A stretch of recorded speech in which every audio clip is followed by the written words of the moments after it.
All right, everybody. So, welcome to Droppin Dimes with Matthew Donio and Adam Deeney. This is our new podcast. Hopefully it's a week by week thing. We'll see how it goes, but glad to be with you today, Adam. Glad to be with you too. This is going to be a little area where it's 10 minutes of weekly analysis, stats, news, anything basically happening around the NFL. And today we're going to highlight two teams, that is the New York Giants and the New York Jets, both New York teams. And I just wanted to start off as a Giants fan myself. Fans of both teams are really upset about watching their favorite team week to week. And one of the main things is both teams' records. Giants are 2-8, Jets are 3-8, coming off of a loss to the Indianapolis Colts at home. Giants had a bye week, so they couldn't really lose this week. Anyway, when you look at these records in real time, right, it's heavily disappointing from both teams. Very disappointing. And, I think both teams were hyped up, especially the Jets. The Jets were hyped up so much. I mean, they were supposed to be a playoff team. Aaron Rodgers has disappointed everybody. Yeah, on the topic of Aaron Rodgers, there is a really insane stat. Aaron Rodgers has the lowest winning percentage from any Jets quarterback of the past 5 years. Even Sam Darnold and Zach Wilson, who weren't even that good starting for the Jets, had a higher winning percentage. The stat line says Aaron Rodgers currently through 10 weeks has a winning percentage of .333. Sam Darnold, .342, and Zach Wilson had 3.64.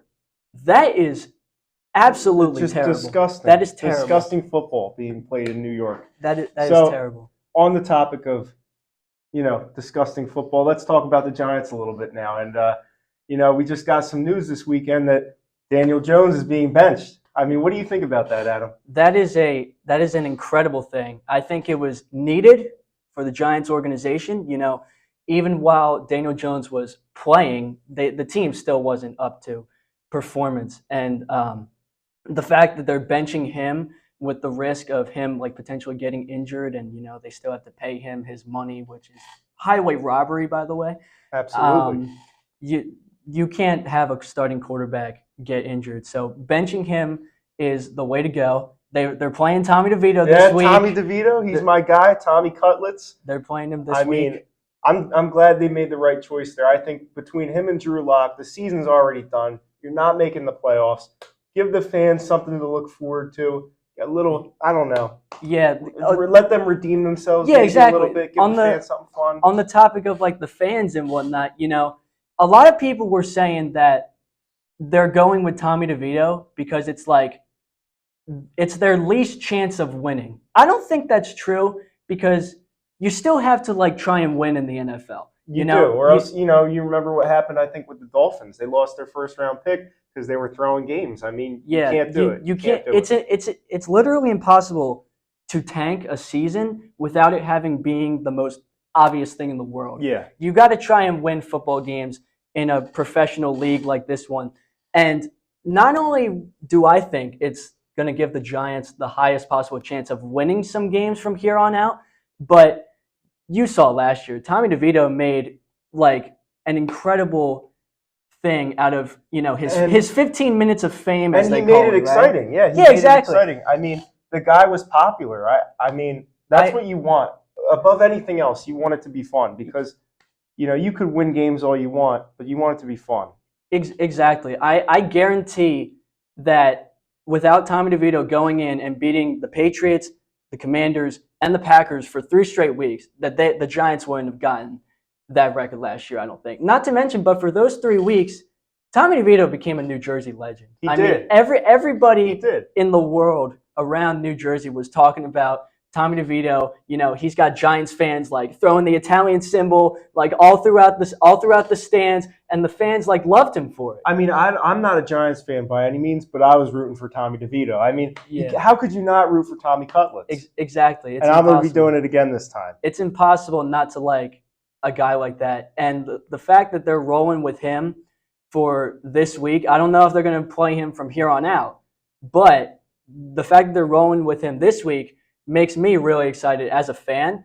And who knows? Maybe I'm gonna start going to games again. Yeah, maybe. I mean, Mr. Season Ticket Holder over here.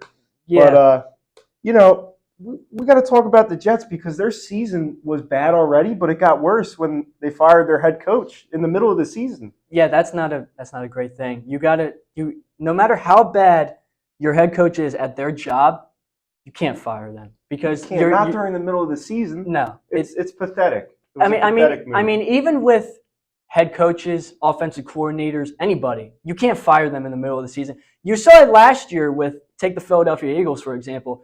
They had their defensive coordinator and they demoted him, promoted Matt Patricia, and then the defense got worse. Mm-hmm. That's exactly what happens. You take a look at the Jets. They start off 2-3 this year. They come off a loss in London to the Minnesota Vikings. They fire Robert Saleh, which to me was completely unexpected. And now that they're 3-8, after they fired Robert Saleh, they're sitting at 1-5 ever since they fired him, which is honestly not even that great. So not only were they doing better with Robert Saleh, but going back to what I was talking about the Aaron Rodgers having a worse win percentage thing, it looks like they were doing better without Rodgers as their starter too. Yeah. So it just seems like nothing is working well for the Jets right now. Well, the Jets will always be the Jets. That is true. In my mind, I think it's because way back when Joe Namath predicted that they were going to win the Super Bowl, he essentially sold his soul to the devil. You know what I mean? He said, okay, we're going to win the Super Bowl. They beat Indianapolis. They won the Super Bowl, and then they were just complete garbage from here on out. Nothing seems to be working. The Jets are cursed in my opinion.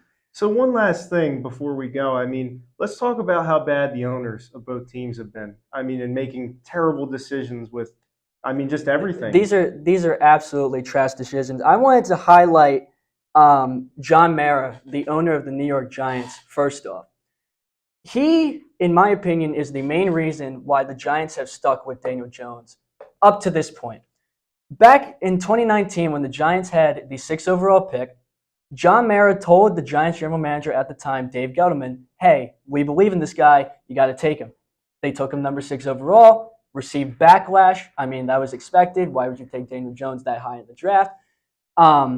He comes in, sits down behind Eli Manning as a backup. He comes in week 3 against Tampa of that same season, I believe, and then he gets a comeback win. Then, Daniel Jones becomes the starter for a couple seasons, and he's not up to expectations, right? He goes in 2022. This is where Brian Daboll comes in, first-year head coach. Joe Schoen comes in, first-year general manager. He comes in. He has a breakout season, best season of his career, right? And in my opinion, I feel like that wasn't even the greatest season of his career because that season basically ran through Saquon Barkley, I think.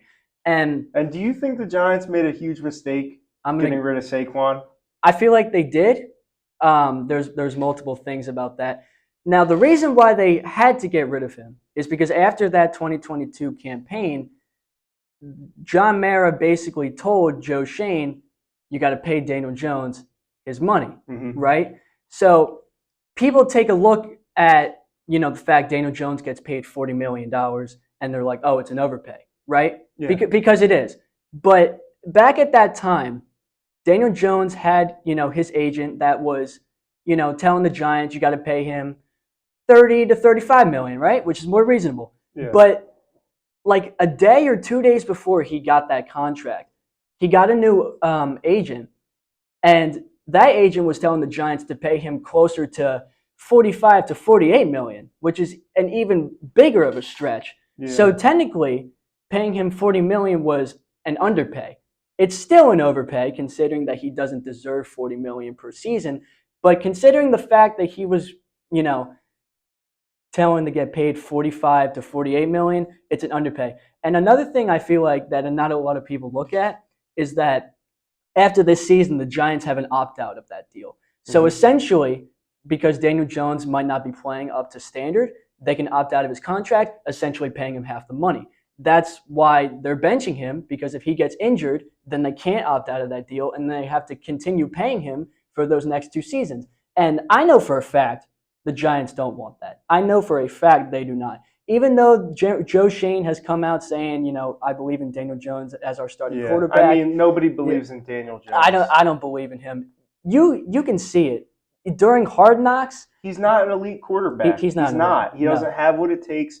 He's not the guy. Exactly. But I think that's about all the time we have today. I mean, I think the first episode was great, Adam. Always a pleasure, my friend. It was always a pleasure. And we'll be back next week on Droppin Dimes with Matt Donio and Adam Deeney. See you next week.